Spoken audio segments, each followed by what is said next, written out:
Hi everyone and welcome back as I take a look at Flight Path, another early episode in the UFO series, episode 3 or 4 I think, not quite too sure. Anyway, the episode starts with a UFO that has landed and we see a man stumbling around in the bushes. This man turns out to be a shadow medic called Dawson. The aliens have operated on Dawson, and Dawson is under the control of the aliens. He is being used to target a specific member of Shadow, that of Roper.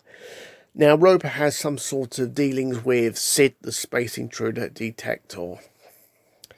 Anyway, Roper's up on Moonbase. He returns home. He has a conversation over the phone with the blackmailer, Dawson. He says no. His wife is visited by, we assume, Dawson. He sort of terrorizes her. He doesn't really do anything but to put fear into her. And he comes home, obviously, Roper, and his wife's, intruder, and so on and so on. He gets a phone call. He says, no, I'm still not going to do it, even though you threatened my wife.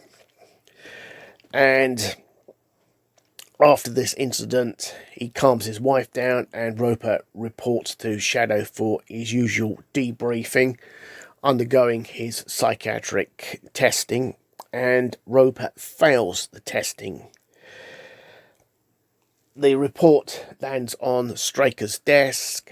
Straker thinks Roper's a complete mess and orders Freeman to investigate and find out why he is a mess. Anyway, later on, after the debriefing, Roper decides that he will cooperate with Dawson, and he makes the phone call and he passes this batch of information on to Dawson. He, in turn, is unaware that he's under surveillance by Freeman, who then brings him back into Shadow, and he's interrogated. He tells Straker that he was given some data by the blackmailer, Dawson, because Straker's not aware of the other person at the moment. He feeds it into Sid, and he gets the answer from Sid, and he passes it on to Dawson. Anyway, Shadow's gone on complete red alert. They're trying to work out what the heck this data is. And Straker basically works out there's got to be somebody else as well in this web of intrigue, or call it what you like anyway. And he decides to release Roper, and he publicly announces this, accidentally, of course. Unfortunately, Freeman releases him a bit too early.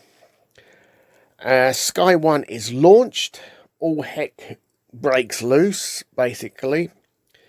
Roper is intercepted by the UFO at the start of the episode, and he falls under attack from the UFO, and he just about survives. Now, Sky One is there on the scene, but it's only there to observe under Straker's orders.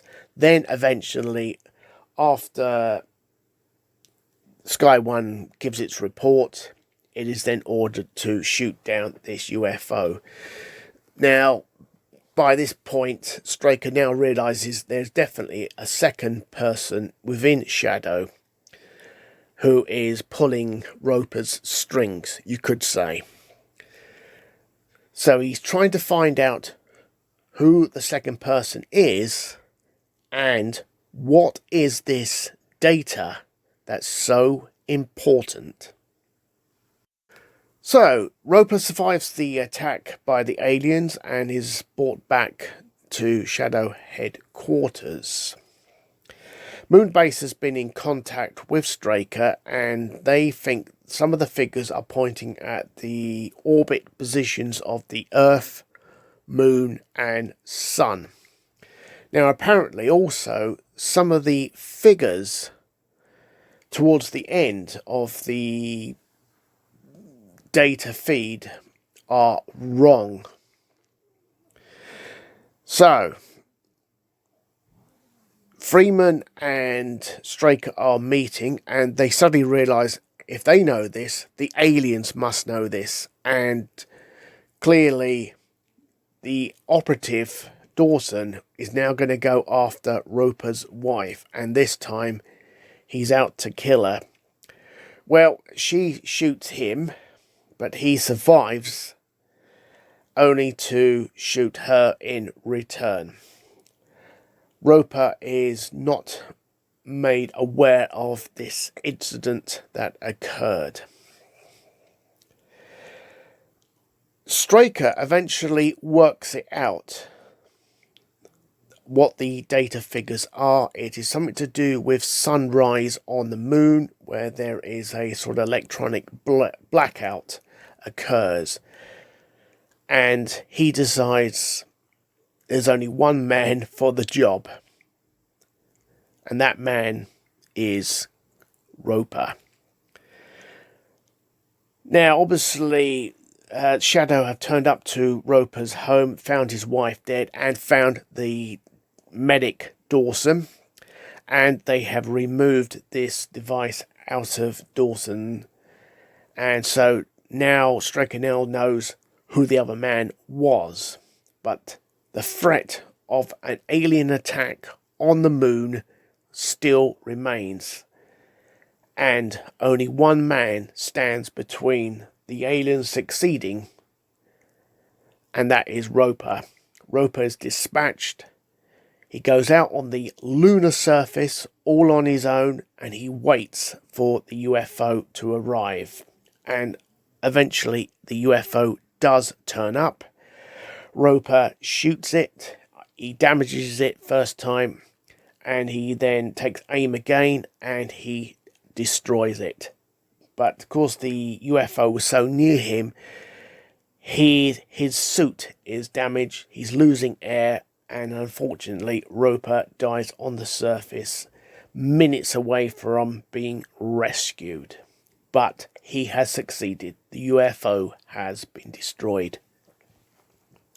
Right, my overview of this episode is quite intriguing, because this really shows, I think for the first time, that the aliens are quite aware of Shadow, quite aware of its personnel, and how to infiltrate Shadow. So Shadow's definitely got some weaknesses the aliens have definitely exploited, no doubt about it. They used a medic technician to get at Roper. Roper reluctantly goes along with whatever it is the aliens were up to. He doesn't know exactly. And of course, he pays the price. So does his wife.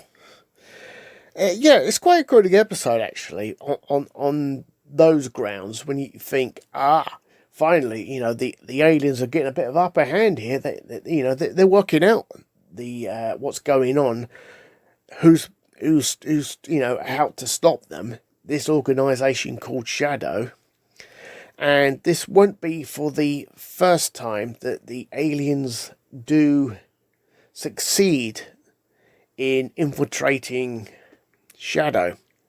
Later on, they will do it again. So yeah, Shadow's got some weaknesses, and they've exploited it. But fortunately, in this episode, Shadow won. And on that note, have a great day. Catch you next time. Goodbye.